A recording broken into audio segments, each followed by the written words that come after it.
तो फिर सवाल खूब रहा, क्या उसे कंचा चाहिए, क्या चाहिए, उसे खुद मालूम नहीं है। जो भी हो, उसने कंचे को छूकर देखा। जार को छूने पर कंचे का स्पर्श करने का एहसास हुआ। अगर वह चाहता तो कंचा ले सकता था। लिया होता तो स्कूल की घंटी सुनकर वह बस्ता थामे दौड़ पड़ा। देर से पहुंचने वाले लड़कों को पीछे बैठना पड़ता है। उस दिन वही सब के बाद पहुंचा था, इसलिए वह चुपचाप पीछे की बेंच पर बैठ गया। सब अपनी अपनी जगह पर हैं। रामन अगली बेंच पर है, वह रोज समय पर आता है। तीसरी बेंच के आखिर में मल्लिका के बाद अम्मू बैठी है। जॉर्ज दिखाई नहीं पड़ता। लड़कों के बीच जॉर्ज ही सबसे अच्छा कंचे का खिलाड़ी है। कितना भी बड़ा लड़का उसके साथ खेले, जॉर्ज से मात खाएगा मतलब हार जाएगा। हारने पर यूं ही विदा नहीं हो सकता। हारे हुए को अपनी बंद मुट्ठी जमीन पर रखनी होगी। तब जॉर्ज कंचा चलाकर बंद मुट्ठी के जोड़ों की हड्डी तोड़ेगा, मतलब वो मारता है हाथ में। जॉर्ज क्यों नहीं आया? अरे हाँ, जॉर्ज को बुखार है ना, उसे रामन ने यह सूचना दी थी। उसने मल्लिका को सब बताया। जॉर्ज का घर रामन के घर के रास्ते में पड़ता था। अप्पू कक्षा की तरफ ध्यान नहीं दे रहा था। तो जो लड़का था उसका नाम अप्पू था, और वो क्लास में चले जाता है लेकिन उसका ध्यान बिल्कुल नहीं रहता। वो उसी दुनिया में खोया रहता है कंचे में, और लड़कों की याद करते रहता है कि कौन आया कौन नहीं आया।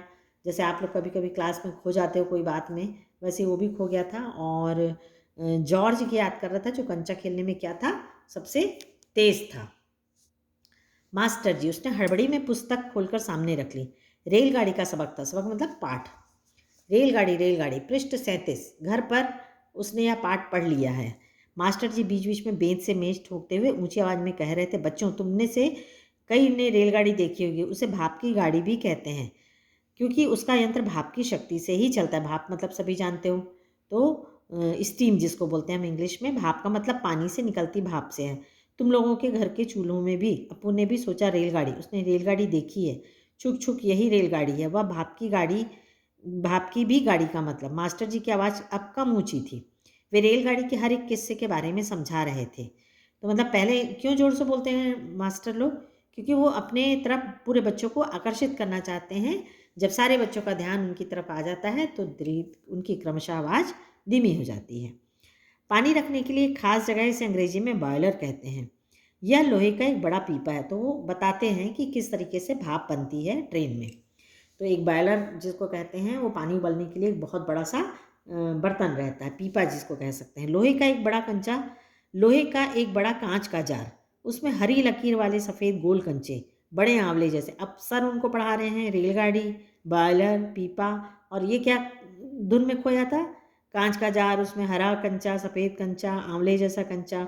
जॉर्ज जब अच्छा होकर आ जाएगा तब उससे कहेगा, उस समय जॉर्ज कितना खुश होगा।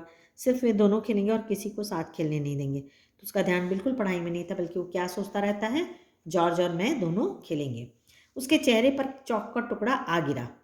अनुभव के कारण वह उठकर खड़ा हो गया। मास्टर जी गुस्से में हैं। मास्टर समझ गए, हम लोग समझ जाते हैं कि तुम लोग कुछ और सोच रहे हो। मास्टर जी उसको चाक से पट्टा से मारते हैं तो वो खड़ा हो जाता है। अरे तू उधर क्या कर रहा है?